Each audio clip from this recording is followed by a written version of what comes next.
Welcome back to Miami, Florida. The winner of this is granted the league's best team in this Dream Season Football League.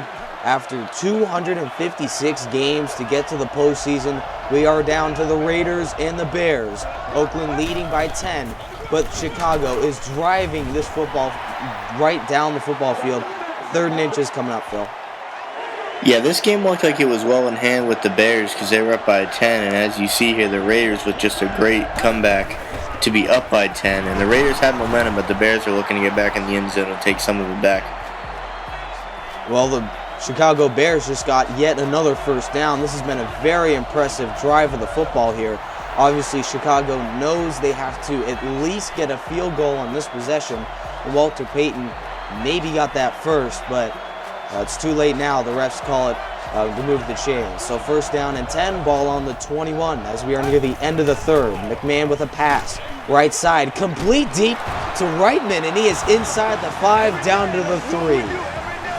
Well, that was a great pass right there, and if he makes that one-man miss, he walks into the end zone. So you have to give some credit to the secondary to stop him short of the end zone because the Raiders have a very good goal line defense, and we'll see what happens next.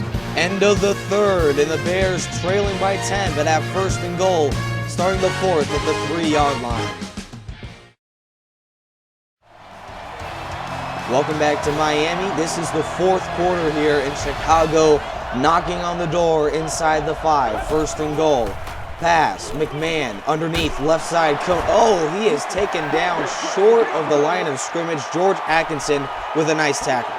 Well, they take Walter Payton out there. They put the backup Suhi in there to kind of keep the Raiders off the backfield. They try and swing it to him, and they stop him short.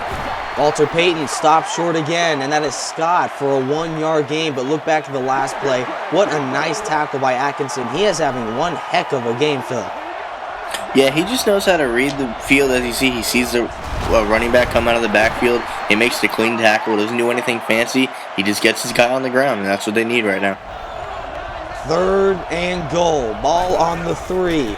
Fullback dive. Suhi to the end zone, and we'll have to wait and see. And they called him short of the goal line, and that brings up a fourth down. Yeah, that was a good call, I think, by the officials. I think his knee was down right before he's able to break that plane. And actually, if you look at the replay, he never actually breaks the plane, so that's definitely a great call by the officials. Fourth down and goal. Chicago 1 yard short, and they're going to have to settle for a field goal. But this isn't a terrible play because Chicago knows they need at least 10 points this drive for an early field goal, make it a one-possession game. Bears 13, Raiders 20, and we will be back with fourth quarter action right after this. Welcome back, and it is a one-possession ball game. Chicago now needs a stop defensively, and Miller will take it from the goal line out to the 20. 25, right side. There's a flag on the play, and this one might be coming back. Holding by the receiving team.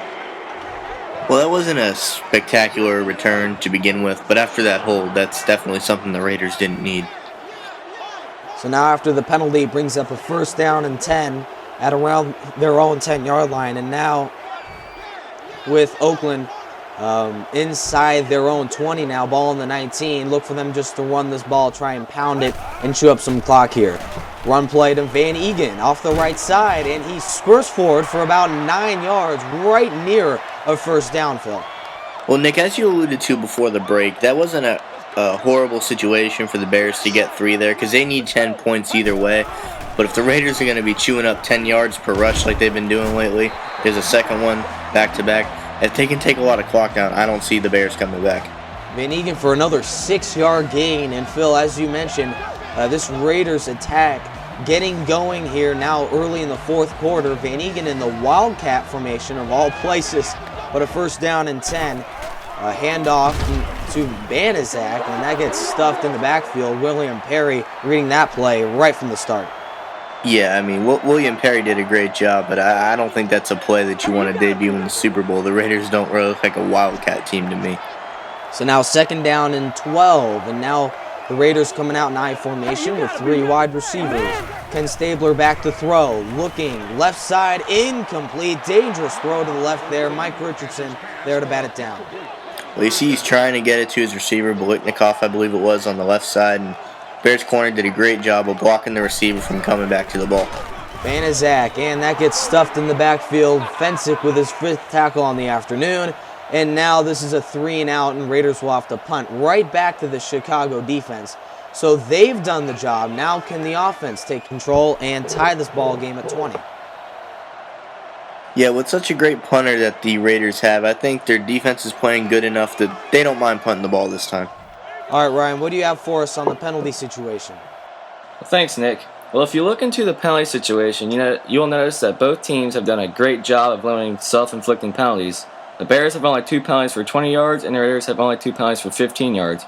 You can credit the coaching staffs of both teams, John Madden of the Raiders and Mike Ditka of the Bears, 2 hard-nosed coaches that have disciplined teams. And you can credit a lot of that to the reason these 2 teams have made it this far. Thanks, guys. Back to you.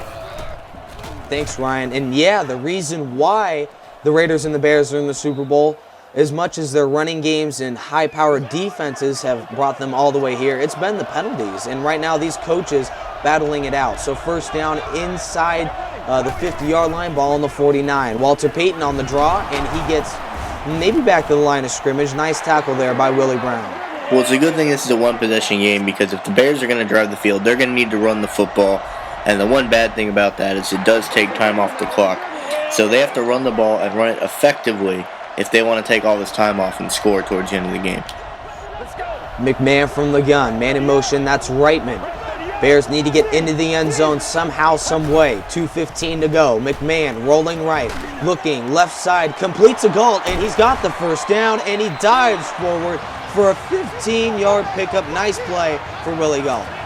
Well, my heart almost skipped a beat there as I watched Jim McMahon throw completely across his body with Raiders in his face. The Willie Galt is right there. As you see, he breaks a tackle and dives forward for the first down. That was a great play by all Bears involved. Willie Galt driving this football right down the field. Now we're at the 2-minute warning, and the Bears, they need a touchdown here. Ball on the 36. They have 36 yards to go. We're at the 2-minute warning. McMahon left side, complete. Willie Galt and a flag. That will be a personal foul against the Raiders defender. Well, as Ryan brought up a little while ago, these teams do a good job of not having self-inflicting penalties. That was just a dumb call right there. As you see, the Bears receiver goes out of bounds and they get flagged with the late hit. I don't have any argument there because he just drops him on the sideline right there.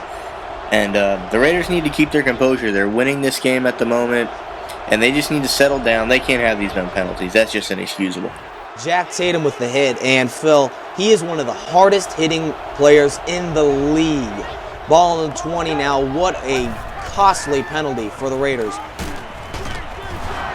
Complete, but for a huge loss of 7 on the play, and that brings up a 2nd down and 17 now. McMahon from the gun, looking, throwing right side, intercepted! Banaszak going the other way, and he is taken down near midfield, and John Banaszak with one of the biggest picks of the Raiders season. Well, you see, the Bears, they just went for a screen with Walter Payton to play before this. They get stopped in the backfield. It looks like they called the exact same play, and the Raiders read it just as well as they did the first time, jumping there for the pick, and if the Raiders chew some clock off, that might have been the final nail in the coffin there on the Bears. Well, the Bears have 3 timeouts. They used their first one here. So if the Raiders don't pick up a first down, it wasn't all over for the Chicago Bears. But obviously a very costly interception there as you were knocking on the door inside the 20-foot.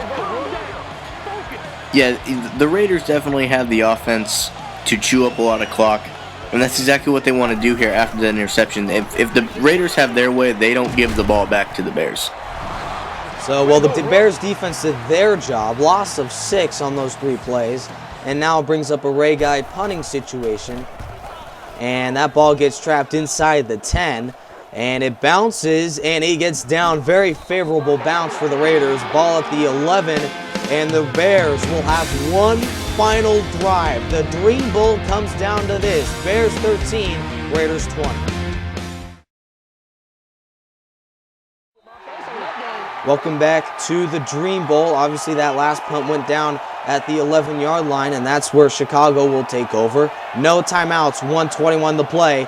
Obviously, a big situation here for the Bears. They need a touchdown. They have 89 yards to go. McMahon from his end zone needs to get the ball away, throws it deep, and it is almost intercepted, but there is laundry on the field. Looks like PI. Oh, what a costly penalty, Phil. Yeah, 35 yards, just like that. As you can see, ever since the Raiders have just been falling apart with these penalties lately. That was a dumb call. All they needed to do was get around the receiver, because Jim McMahon, he's got pressure in his face right here. There's no way that ball is thrown as accurate as he wants. There's no need for pass interference on that. It's almost intercepted. The Raiders just need to settle down, because they just put the Bears in a great position right there. Oh, what a ticky-tack call. Look at 32, Jack Tatum. And they call him for PI. Now, I don't know if that's pass interference, but either way, costly penalty for the Raiders. Yeah, I definitely don't see the flag. I don't see the penalty there, but I guess when you're in the NFL, the National Flag League, you're going to get those sometimes. So 1st down and 10. Left side complete. Reitman gets out of bounds after 7 yards. And that is near a 1st down. Well, as you alluded to earlier, the Bears don't have any timeouts left to call, but they have as many timeouts as they want, and it's called the sidelines. As long as they're able to run plays in the sideline, they can stop the clock as many times as they want. 2nd down and 3 from the 46. Play action. McMahon rolling right, looking, throwing left side. Intercepted, Skip Thomas, and that is the game. Yeah, the Raiders just sealed it up right there. That, I believe, is the 4th interception by Jim McMahon today. And as you can see, he's getting hit as he throws. They just make a great jump on the ball. And it looks like the Silver and Black are about a minute away from the Dream Bowl championship. The Raiders go into Miami, Florida, and being down by 10 points, figure out a way to get it done. And Jim McMahon with the biggest bonehead throw across the field I've ever seen. Yeah, he's been getting away with a few throwing across the body throws, but this one, it finally caught up to him. And after being down by 10, as you said before, the Raiders find a way to win this in the midst of their owner Al Davis passing and everything that they've dealt with, being the top seed in the AFC. But they can look up and say, hey, Al, we just won, baby. 2nd down and 12. Raiders are going to need it here. And Skip Thomas with perhaps the biggest play of the year. Now, old man Willie Brown, led the Raiders in picks, but Skip Thomas, being the opposite defender, getting it done in the Dream Ball. And there is your final. Ladies and gentlemen, the Raiders go on to win after trailing by 10 points to win 20-13 with an epic defensive performance after allowing the early Peyton touchdown. And John Madden could not be more happy with his ball club. And Al Davis looking from above, watching his Oakland Raiders win over the Chicago Bears to be granted the greatest team of all time. So, Phil, what a great ending to the storybook dream season, and it has just been one heck of a ride, Phil. Yeah, as you can see, the Raiders, they just played lights out after the slow start.